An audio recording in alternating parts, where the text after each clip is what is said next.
So our next topic is disclosure of information by a public servant according to section 158.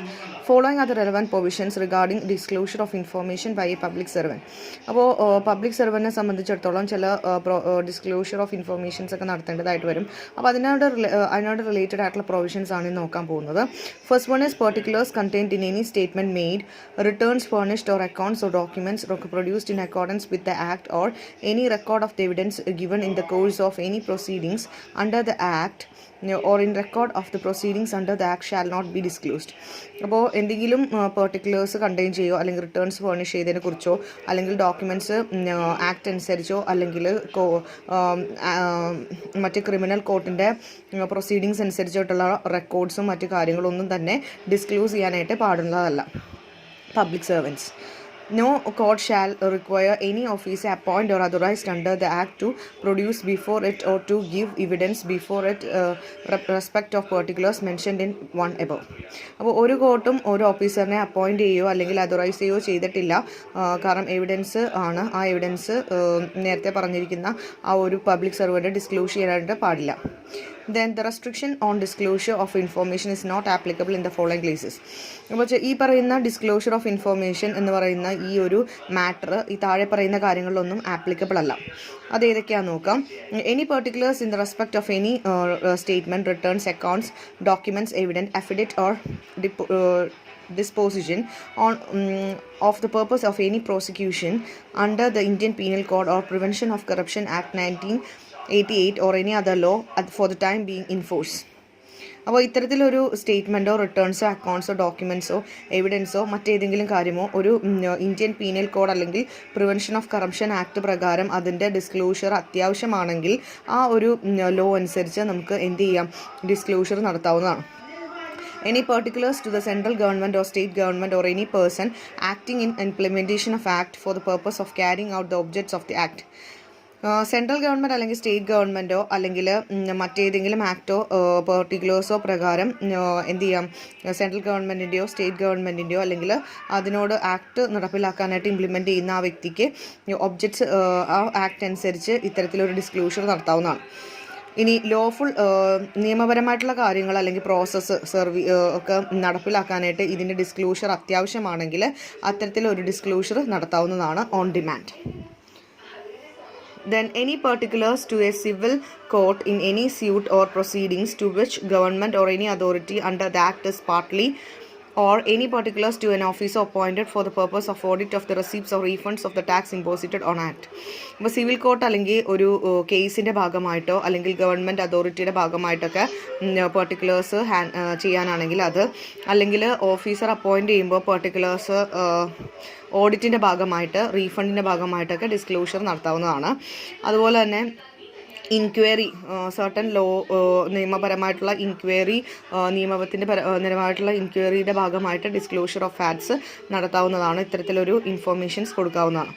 Then any such particulars to officer of the government necessary for the purpose of enabling the government to levy or to realize the act or duty.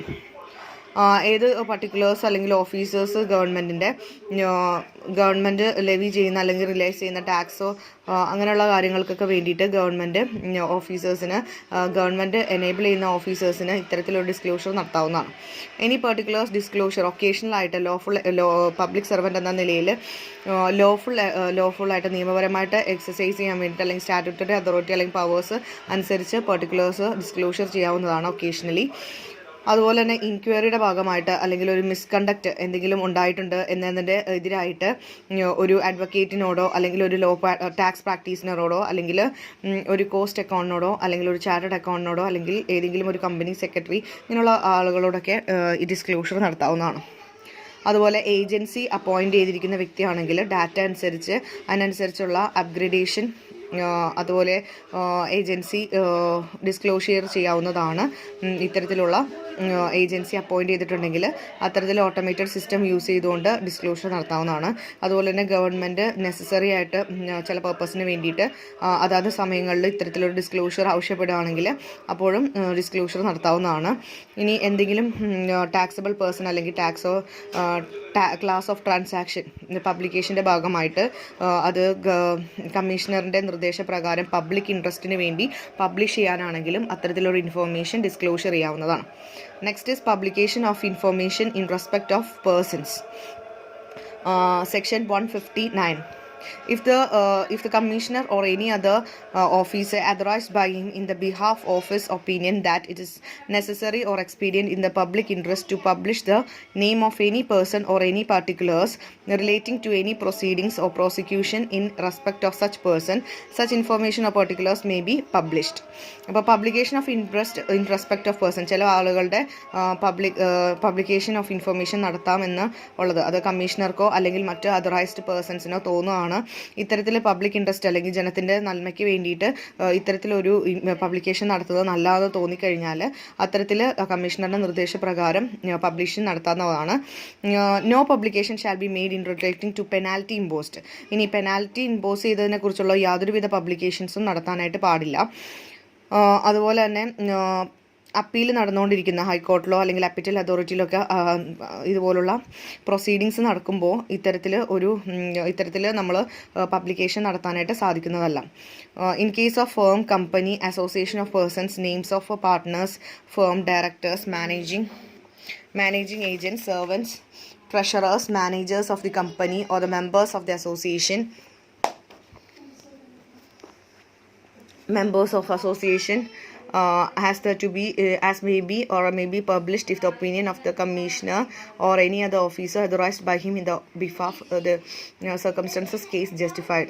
അപ്പോൾ ട്രഷറോ മാനേജേഴ്സോ കമ്പനിയുടെ അത്തരത്തിലുള്ള ആളുകൾക്കൊന്നും തന്നെ അവരുടെ നിർദ്ദേശപ്രകാരമാണ് publication നടത്തേണ്ടത്. അത് കമ്മീഷണറിൻ്റെ ഒപ്പീനിയനും അതുപോലെ മറ്റ് ഓഫീസേഴ്സിൻ്റെ ഒപ്പീനിയൻസൊക്കെ എടുത്തതിന് ശേഷമാണ് ഇത്തരത്തിലൊരു പബ്ലിക്കേഷൻ നടത്തേണ്ടത്. Next is assessment proceedings etcetera not to be invalid. No assistant, reassessment, adjudication, review, revision, appeal, rectification, notice, summons or any other proceeding shall be invalid merely by the reason of mistake, defect, omission therein. If assessment, reassessment, adjudication, review, revision, appeal, rectification, notice, summons or any other proceedings in the conformity with the invention or requirements of the act or any existing law. Similarly, the validity of the servant of any notice, order, communication shall not be requested in notice, order or communication already being acted upon the person whom it is issued. അപ്പോൾ assessment proceedings not to be invalid. No അസസ്മെൻറ്റോ റീഅസസ്മെൻറ്റോ അഡ്ജുഡിക്കേഷനോ റിവ്യൂയോ റിവിഷനോ അപ്പീലോ ഇതെല്ലാം സമൻസൊക്കെ invalid ആണ്. മിസ്റ്റേക്ക് കൊണ്ടോ അല്ലെങ്കിൽ ഡിഫക്റ്റ് കൊണ്ടോ ഒമിഷൻ കൊണ്ടോ ഒക്കെ വരികയാണെങ്കിൽ അത്തരത്തിലുള്ള അസസ്മെൻറ്റ് റീഅസസ്മെൻറ്റ് ഇത്തരത്തിലുള്ള കാര്യങ്ങളെല്ലാം തന്നെ അതിൻ്റെ ഇൻറ്റൻഷൻസും അതുപോലെ റിക്വയർമെൻറ്റ്സ് ഓഫ് ദ ആക്ട് അനുസരിച്ച് ആ സമയത്തുള്ള നിയമം അനുസരിച്ച് മാറ്റങ്ങൾ വരാവുന്നതാണ്. അതിൻ്റെ വാലിഡിറ്റി എന്ന് പറയുന്നത് നോട്ടീസ് കൊടുത്തതിന് ശേഷം കമ്മ്യൂണിക്കേഷൻ ചെയ്ത് അല്ലെങ്കിൽ ആ നോട്ടീസ് ഓർഡർ കൊടുത്തതിന് ശേഷം കമ്മ്യൂണിക്കേഷൻ നടത്തിയതിന് ശേഷമായിരിക്കും ഇഷ്യൂ ചെയ്യുന്നത്. Next is rectification of errors apparent on the face of record. ഏതൊരു ഡിസിഷൻ എടുക്കുന്നതിന് മുമ്പും ഏതൊരു അതോറിറ്റിയും ഓർഡറോ നോട്ടീസോ സർട്ടിഫിക്കറ്റോ ഇങ്ങനെയുള്ള കാര്യങ്ങളൊക്കെ കൊടുക്കുമ്പോൾ എന്തെങ്കിലും റെക്ടിഫിക്കേഷനായിട്ട് എറേഴ്സ് വരുവാണെങ്കിൽ ആ ഫേസ് ഓഫ് റെക്കോർഡിൽ റെക്ടിഫിക്കേഷൻ അല്ലെങ്കിൽ തിരുത്തൽ വരുത്താവുന്നതാണ്. അത് നോട്ടീസിലൂടെ പ്രോപ്പർ ഓഫീസർക്ക് CGST ആക്ടോ SGST ആക്ടോ UTGST ആക്ട് വഴി അഫക്റ്റഡ് പേഴ്സണിനെ 3 മാസത്തിനുള്ളിൽ അറിയിക്കാവുന്നതാണ്. അപ്പോൾ റെക്ടിഫിക്കേഷൻ 6 മന്ത്സിന് ശേഷം നമുക്ക് നടത്താനായിട്ട് സാധിക്കുന്നതല്ല. അപ്പോൾ 6 മന്ത്സിന് മുമ്പ് തന്നെ റെക്ടിഫിക്കേഷൻ നടത്തി അതിൻ്റെ കറക്ഷൻ നടത്തി ക്ലറിക്കൽ മിസ്റ്റേക്കോ മാത്തമാറ്റിക്കൽ എറേഴ്സോ ഒക്കെ ഉണ്ടെങ്കിൽ അല്ലെങ്കിൽ ആക്സിഡൻഷ്യൽ സ്ലിപ്പോ ഒമിഷനോ ഒക്കെ വരികയാണെങ്കിൽ അത്തരത്തിലുള്ള കാര്യങ്ങളെല്ലാം തന്നെ റെക്ടിഫൈ ചെയ്ത് തിരുത്താവുന്നതാണ്. അത് ജസ്റ്റിസിനനുസരിച്ച് ലോക്ക് അനുസരിച്ച് റെക്ടിഫിക്കേഷൻ വരുത്താവുന്നതാണ്. Bar on adjudication of civil law codes. No civil court shall have justification to deal with or desire any question arising from or relating to anything done. So ഒരു സിവിൽ കോഡ് ബാർ എന്ന് പറഞ്ഞാൽ വിലക്കാണ്. വിലക്ക്, ജൂറിഫിക്കേഷൻ of civil കോഡ്സിനെതിരെയുള്ള വിലക്കാണ്. അപ്പോൾ civil codes ജൂറിഫിക്കേഷൻ നടത്തുമ്പോൾ ഒരു question arise ചെയ്യുന്നുണ്ട്. ഇത്തരത്തിലൊരു act എന്ന് പറയുന്നത് പ്രൊവിഷൻ സെക്ഷൻ 117, 118 ആപ്ലിക്കബിൾ അല്ല. Then levy of fees. നമ്മൾ ഒരു കോപ്പി ഓർഡർ ഡോക്യുമെൻ്റ് ആയിട്ട് കൊടുക്കുമ്പോൾ അവിടെ നമ്മൾ പ്രിസ്ക്രൈബ്ഡ് ഫീസ് ലെവി ചെയ്യുന്നുണ്ട്. Power of government to make rules. ഗവൺമെൻറ്റിന് റൂൾ ഉണ്ടാക്കാൻ വേണ്ടിയുള്ള എല്ലാ അധികാരവും ഉണ്ട്. അവർക്ക് എല്ലാ പവേഴ്സും കൊടുത്തിട്ടുണ്ട്. അപ്പോൾ അത് 1 ജൂലൈ 2017 ഈ act came into force വന്നത്. ഈ ആക്ടിന് കോൺട്രാവെൻഷനായിട്ട് എന്തെങ്കിലും ഒരു കാര്യം വരികയാണെങ്കിൽ അവർക്കൊരു പെനാൽറ്റി കൊടുക്കുന്നതാണ്. അതായത് 10,000 റുപ്പീസിൻ്റെ പെനാൽറ്റി ആയിരിക്കും കൊടുക്കുന്നത്. Next is power to make regulations. അതായത് സെൻട്രൽ ബോർഡിൻ്റെ നോട്ടിഫിക്കേഷൻ അല്ലെങ്കിൽ റെഗുലേഷൻസ് അനുസരിച്ച് സെൻട്രൽ ബോർഡിന് പവേഴ്സ് ഉണ്ട് റെഗുലേഷൻസ് നടത്താനായിട്ട്. Then laying of rules, regulations and notifications. Rules ഗവൺമെൻറ്റിനെ സംബന്ധിച്ചിടത്തോളം അല്ലെങ്കിൽ ബോർഡിനെ സംബന്ധിച്ചിടത്തോളം ഹൗസ് ഓഫ് പാർലമെൻറ്റ് അല്ലെങ്കിൽ മറ്റ് സെക്ഷൻസിന് 30 ഡേയ്സിനുള്ളിൽ റൂൾസ് പാസ്സാക്കാൻ അല്ലെങ്കിൽ റെഗുലേഷൻസ് പാസ്സാക്കാനായിട്ട് സാധിക്കുന്നതാണ്. ഈ രണ്ട് ഹൗസസും എന്ത് ചെയ്തിരിക്കണം, ഇത്തരത്തിലുള്ള ബിൽസ് അല്ലെങ്കിൽ റൂൾസ് റെഗുലേഷൻസ് ഒക്കെ നോട്ടിഫിക്കേഷനിലൂടെ പാസ്സാക്കിയിരിക്കണം. അതിനെ മോഡിഫൈ ചെയ്യാനോ അല്ലെങ്കിൽ അതിൻ്റെ എഫക്റ്റ് ഇല്ലാതാക്കാനൊക്കെ സാധിക്കും. അപ്പോൾ അതിൻ്റെ മോഡിഫിക്കേഷൻ നടത്താനായിട്ട് ഉള്ള വാലിഡിറ്റി എന്ന് പറയുന്നത് ആ റൂൾസോ റെഗുലേഷൻസോ നോട്ടിഫിക്കേഷനിലൂടെ അവർക്ക് നേരത്തെ തന്നെ നടത്തേണ്ടതാണ്. ഒരിക്കലും ഇത് അംഗീകരിച്ച് കഴിഞ്ഞാൽ നമുക്കത് തിരുത്താനായിട്ട് സാധിക്കില്ല. Next is delegation of powers. Delegation of powers എന്ന് പറഞ്ഞാൽ ഉള്ള അധികാരം അല്ലെങ്കിൽ പവേഴ്സ് മറ്റ് സബോർഡിനേറ്റിലേക്ക് ഡെലിഗേറ്റ് ചെയ്യുന്നതാണ്. അപ്പോൾ ഡെലിഗേഷൻ എന്ന് പറഞ്ഞാൽ നമുക്കുള്ള അധികാരം നമ്മുടെ സബോർഡിനേറ്റിലേക്ക് കൈമാറുന്നതാണ്. അപ്പോൾ കമ്മീഷണർക്ക് എന്ത് ചെയ്യാം, ഇയാളുടെ പവേഴ്സ് മറ്റ് ഓഫീസേഴ്സിലേക്ക് അവരുടെ ഡ്യൂട്ടീസ് ഡിസ്ചാർജ് ചെയ്യാൻ വേണ്ടിയിട്ട് കൊടുക്കാവുന്നതാണ്. അത് നോട്ടിഫിക്കേഷനിലൂടെ. Then power to issue instructions or directions. ഇൻസ്ട്രക്ഷൻസും ഡയറക്ഷൻസും കൊടുക്കാനുള്ള അധികാരമുണ്ട്. അതായത് സെൻട്രൽ ടാക്സ് ഓഫീസേഴ്സിനോ മറ്റ് കമ്മീഷണർ അല്ലെങ്കിൽ ജോയിൻറ്റ് കമ്മീഷണർ ഇങ്ങനെയുള്ള ആളുകൾക്കൊക്കെ കമ്മീഷണർ അല്ലെങ്കിൽ തൊട്ട് മുന്നേ നിൽക്കുന്ന സുപ്പീരിയറിൻ്റെ ഇൻസ്ട്രക്ഷൻസ് കൊടുത്ത് അല്ലെങ്കിൽ ഡയറക്ഷൻസ് കൊടുത്തുകൊണ്ട് സെർവൽ സെക്ടേഴ്സിലേക്കോ അല്ലെങ്കിൽ ബോർഡിലേക്കൊക്കെ ബോർഡിനനുസരിച്ച് ബോർഡ് എംപ്ലോയ് ചെയ്തിരിക്കുന്ന വ്യക്തികൾ സെൻട്രൽ ടാക്സ് ഓഫീസേഴ്സാണ്. ആ ഓഫീസർക്ക് വേണ്ടുന്ന നിർദ്ദേശങ്ങൾ കൊടുക്കാനായിട്ട് ബോർഡിന് അധികാരമുണ്ട്. Then service of notice in certain circumstances.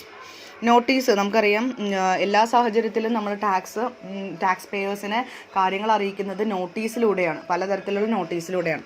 അപ്പോൾ എന്തെങ്കിലും ഡിസിഷനോ ഓർഡറോ സമൻസോ ഇങ്ങനെയുള്ള കാര്യങ്ങളൊക്കെ വരുമ്പോൾ അല്ലെങ്കിൽ മറ്റേതെങ്കിലും കമ്മ്യൂണിക്കേഷൻ നടത്തണമെങ്കിൽ അല്ലെങ്കിൽ ഏതെങ്കിലും റൂൾസിൻ്റെ ആക്ടിൻ്റെ ഭാഗമായിട്ടൊക്കെ നമ്മൾ നടത്തുമ്പോൾ അവിടെ നോട്ടീസാണ് നമ്മൾ കൊടുക്കുന്നത്. അപ്പോൾ ഏതൊക്കെ മെത്തേഡ്സ് നമുക്ക് യൂസ് ചെയ്യുന്നുള്ളതാണ്.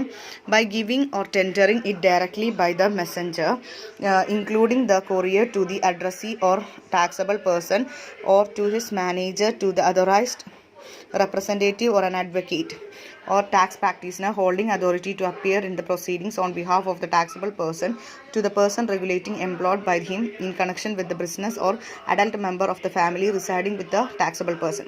അപ്പോൾ ഒന്നില്ലെങ്കിൽ മെസ്സഞ്ചർക്കോ അല്ലെങ്കിൽ നേരിട്ടോ അല്ലെങ്കിൽ ഡയറക്റ്റ്ലി ആയിട്ടോ അല്ലെങ്കിൽ മെസ്സഞ്ചർ വഴിയോ കൊറിയർ വഴിയോ ആ അഡ്രസ്സിക്ക് അല്ലെങ്കിൽ ടാക്സബിൾ പേഴ്സണ് അല്ലെങ്കിൽ അദ്ദേഹത്തിൻ്റെ മാനേജർക്ക് അല്ലെങ്കിൽ അതറൈസ്ഡ് റെപ്രസെൻറ്റേറ്റീവിന് അല്ലെങ്കിൽ അദ്ദേഹത്തിൻ്റെ അഡ്വക്കേറ്റിന് അല്ലെങ്കിൽ ടാക്സ് പ്രാക്ടീഷണർക്ക് ആർക്ക് വേണമെങ്കിലും നമുക്ക് കമ്മ്യൂണിക്കേഷന് വേണ്ടിയിട്ട് ഇത്തരത്തിലൊരു നോട്ടീസിൻ്റെ സഹായം സ്വീകരിക്കാവുന്നതാണ്. അദ്ദേഹത്തിൻ്റെ ബിസിനസ്സുമായി കണക്ട് ചെയ്യുന്ന അദ്ദേഹം ഇത്തരത്തിലൊരു നോട്ടീസ് സ്വീകരിക്കാൻ വേണ്ടി ആരെങ്കിലും ഏർപ്പെടുത്തിയിട്ടുണ്ടെങ്കിൽ ആ വ്യക്തിയെ അല്ലെങ്കിൽ അഡൽട്ട് മെമ്പർ ഓഫ് ദ ഫാമിലിയുടെ അഡൽട്ട് മെമ്പറിനൊക്കെ നമുക്ക് ഇത്തരത്തിലൊരു നോട്ടീസ് നൽകാവുന്നതാണ്.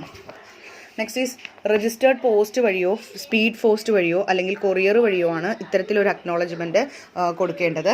അതറൈസ്ഡ് റെപ്രസെൻറ്റേറ്റീവിന് അദ്ദേഹത്തിൻ്റെ പ്ലേസിൽ വേണം കൊടുക്കാനായിട്ട്. By sending a communication to his email address provided at the time of registration as or amended from the time to time. അപ്പോൾ കമ്മ്യൂണിക്കേഷൻ ഇമെയിൽ അഡ്രസ്സിലൂടെ കമ്മ്യൂണിക്കേറ്റ് ചെയ്യുന്നതാണ്. അത് രജിസ്ട്രേഷൻ്റെ ടൈം ടു ടൈമിൽ അമെൻഡ്മെൻറ്റ് ചെയ്തിട്ടുണ്ടെങ്കിൽ എവിടെയാണോ കമ്മ്യൂണിക്കേഷൻ ഇമെയിൽ അഡ്രസ്സ് ഉള്ളത് അതനുസരിച്ച് ചെയ്യാവുന്നതാണ്. ഇനി making available on common portal വഴി അവൈൽ ചെയ്യാവുന്നതാണ്. ഇനി പബ്ലിക്കേഷൻ ന്യൂസ് പേപ്പറിൽ പബ്ലിക്കേഷൻ നടത്താവുന്നതാണ്.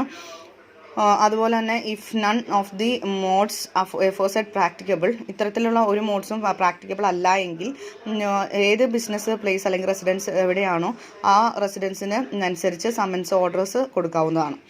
Next is rounding of tax. Tax എമൗണ്ടോ ഇൻട്രസ്റ്റോ പെനാൽറ്റിയോ ഫൈനൊക്കെ നമ്മൾ റീഫണ്ട് സമ്മൊക്കെ വരുമ്പോൾ പ്രൊവിഷൻസ് ഓഫ് ആക്ട് അനുസരിച്ച് നിയറസ്റ്റ് റുപ്പിയിലേക്ക് റൗണ്ട് ഓഫ് ചെയ്യാവുന്നതാണ്.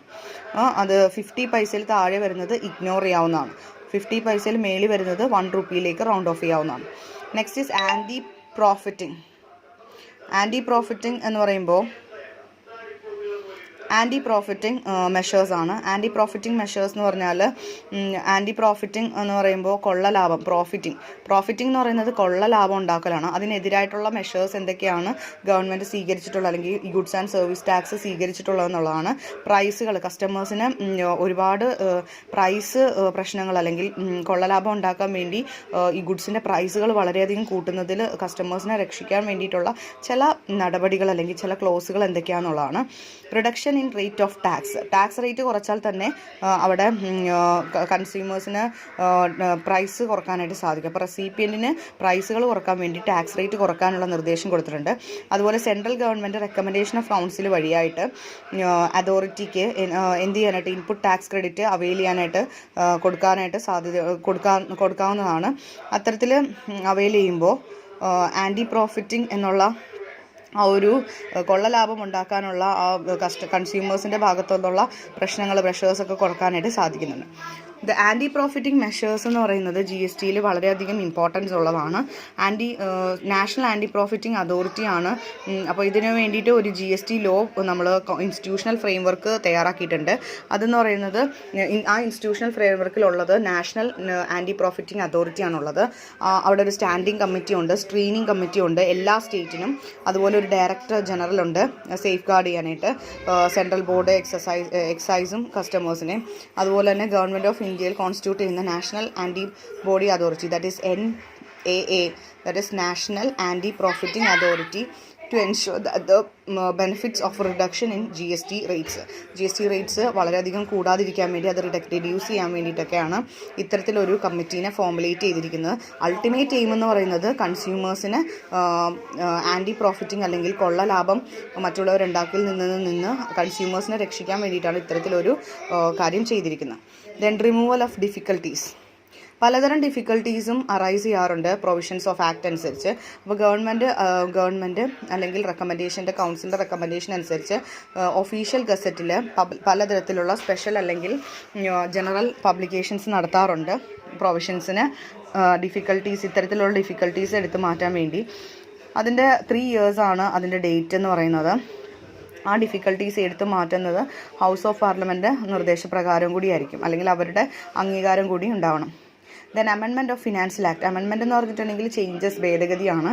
അപ്പോൾ ചാപ്റ്റർ 5 ഓഫ് ഫിനാൻഷ്യൽ ആക്ട് 1994 അത് ഒമിറ്റ് ചെയ്തിട്ടുണ്ട്. ഇപ്പോൾ ചാപ്റ്റർ 5 ഓഫ് ഫിനാൻഷ്യൽ ആക്ട് 1994 നമ്മളിപ്പോൾ ഇമ്പോസ് ചെയ്യുന്നത് സർവീസ് ടാക്സിനായിരുന്നു, അത് അമെൻഡ് ചെയ്തിട്ടുണ്ട്. ഇനി ആക്ട്സ് റീപ്പെൽഡ് എന്ന് പറഞ്ഞാൽ എടുത്തു കളഞ്ഞിട്ടുള്ള ആക്ടുകളാണ്. എടുത്തു മാറ്റിയിട്ടുള്ള ആക്ടുകൾ എന്ന് പറഞ്ഞാൽ first one central excise tax 1944, അതിപ്പോൾ ഇല്ല, അത് എടുത്തു മാറ്റിയിട്ടുണ്ട്. അത് യൂണിയൻ ലിസ്റ്റ്, നമുക്കറിയാം 3 ലിസ്റ്റുകളാണുള്ളത്, കോൺകറൻറ്റ് ലിസ്റ്റ്, യൂണിയൻ ലിസ്റ്റ്, അങ്ങനെ. അപ്പോൾ സെൻട്രൽ എക്സൈസ് ടാക്സിൻ്റെ 1944 യൂണിയൻ ലിസ്റ്റിലുണ്ടായിരുന്ന 7th ഷെഡ്യൂളിലുണ്ടായിരുന്ന ആ ഒരു സെൻട്രൽ എക്സൈസ് ടാക്സ് എന്നുള്ള ആക്ട് എടുത്തു കളഞ്ഞിട്ടുണ്ട്. അതുപോലെ അടുത്തത് എടുത്തു കളഞ്ഞിരിക്കുന്നത് മെഡിസിനൽ ആൻഡ് ടോയ്ലറ്ററി പ്രിപ്പറേഷൻസ് ആണ്. അത് എക്സൈസ് ഡ്യൂട്ടിയുടെ ആക്ടാണ് 1955 അനുസരിച്ച്. Then additional duty of excise, അത് ഗുഡ്സ് ഓഫ് സ്പെസിഫൈഡ് ഇമ്പോർട്ടൻസ് ഉള്ളതാണ്, അതും എടുത്ത് മാറ്റിയിട്ടുണ്ട്. Then additional duties of excise textiles and articles act 1974 and central excise tariff act 1985. ഇത് രണ്ടും ഇത്രയും കാര്യങ്ങളാണ് എടുത്ത് മാറ്റിയിട്ടുള്ള ആക്ടുകൾ. Okay, that's all for today. Thank you students.